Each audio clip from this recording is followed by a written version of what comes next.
much, be a success anyway. I just got to find the best situation, because once we there, we there. You know what I mean? Once we there, we there.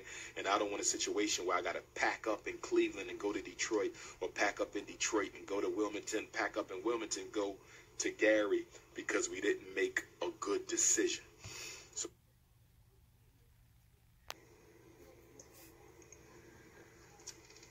y'all want to work at the school, send me them resumes, FDMG resumes. If you want to work at the school, send me them resumes, FDMG resumes at Gmail. Send your resume. Send your resume, okay? I might have to marry one of my teachers. Keep it in-house. Keep all the money in the school. I might have to marry one of the queens who I hire to teach the children so we can keep all them. Winston-Salem. I need a venue in Winston-Salem. I never spoke. Prosperity gospel pastor has been indicted for not only scamming the people who follow him, but also alleged massive tax fraud and other scams related to him and his preaching. So this is Todd Kuntz, and apparently there's William Todd Kuntz. That picture is worth 1,000 words, and then some. He looks like he just got caught with his head in the cookie jar. That's like the perfect picture for this story. But anyway. Like so many different things in that picture. Anyway, yes. Yes. So he has been indicted, and he has been accused of participating in a check cashing scheme involving travel reimbursements for speaking appearances and for book sales, and then filing fraudulent tax returns in order to hide the money. So here's what he does. And first of all, if you're a bad guy, this is a pretty clever way of dodging taxes, right? And getting a little extra money. So he would pretend like he was going on, speaking tours related to his work and things like that, work-related travel, essentially. And then he would bill the church that he was working at to reimburse him. And when they would reimburse him for tours that he didn't even take, right? Travel that he didn't even do for work. When they would reimburse him, well, that's not taxed, right? So he would just cash that money, which he didn't earn. He wouldn't get taxed on it. And there goes the whole tax fraud scam. So to give you a sense of scale, he did this with 102 checks between the years 2010 and 2013, to the tune of $252,000. And then the next year in 2014, he did it for 32 checks for $105,500. So this is a lot of money we're talking about. And I would like to disagree with Anna again on one point. You said it's a pretty clever scheme. Apparently not, because he got caught and he's probably going to go to jail. Well, he got caught because he got greedy. And oftentimes people get too greedy, and that is when they get caught. I mean, I could totally, if he didn't do it on such a large scale, I think that he'd get away with it. But, I mean, think about the amount of money that he stole from the church, on top of stealing money from people who think, hey, if I give this dude a couple $100, I'll somehow become wealthy. Jesus will somehow, sprinkle cash on me. He'll make it rain, right? No, that's not how it works. Please don't be scammed by nut jobs like this guy.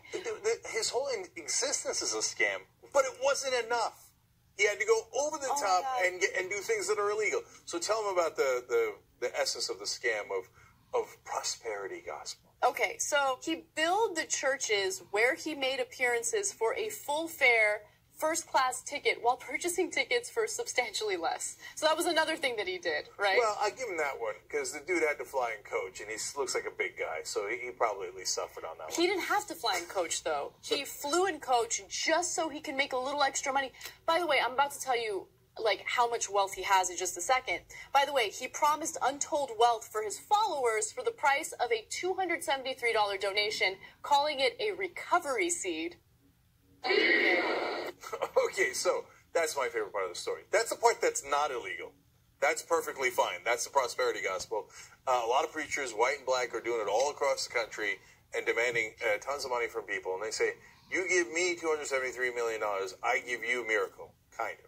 It's coming later, and they specifically say, you give us money now, you will get more money later. It's not like, oh, you'll get a prayer and your ankle will get fixed and yada yada, or spot in heaven. No, you'll get richer later. But since it's from, it's going to be fine. And this is insane. And so people are like, yeah, sure, take my money, take my money. And then after he has all this money that, again, Anna's going to tell you to say, then he's like, precious, not enough. But if you're a professional scam artist like this, you think, why not scam the government too? Oh my God. God. A jail cell might be why not. But so here's a little taste of how wealthy this guy is because of all these scams. So his church even paid for his condo, which is worth $1.5 million, okay?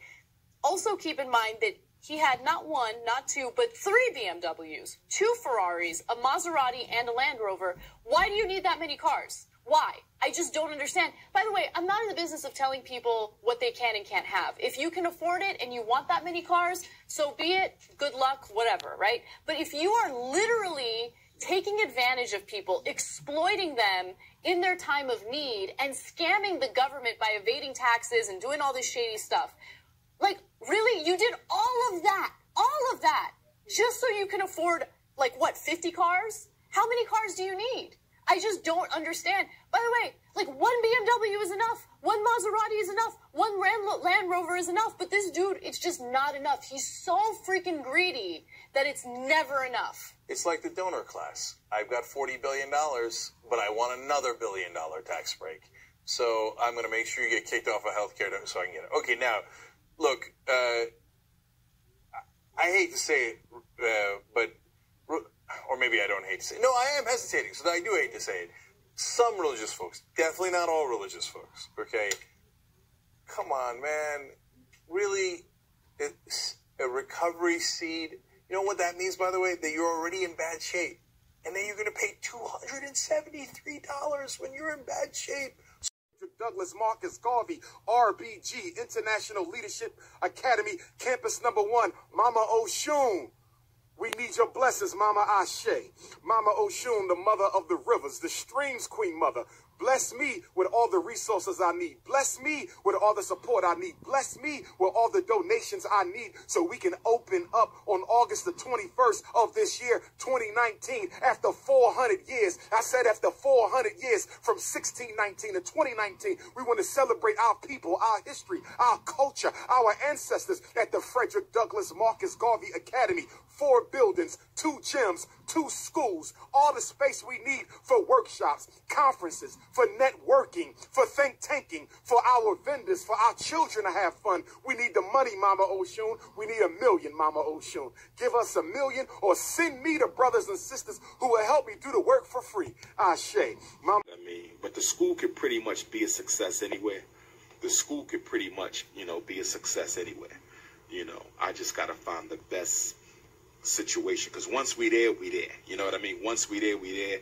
And I don't want a situation where I got to pack up in Cleveland and go to Detroit, or pack up in Detroit and go to Wilmington, pack up in Wilmington, go to Gary, because we didn't make a good decision. So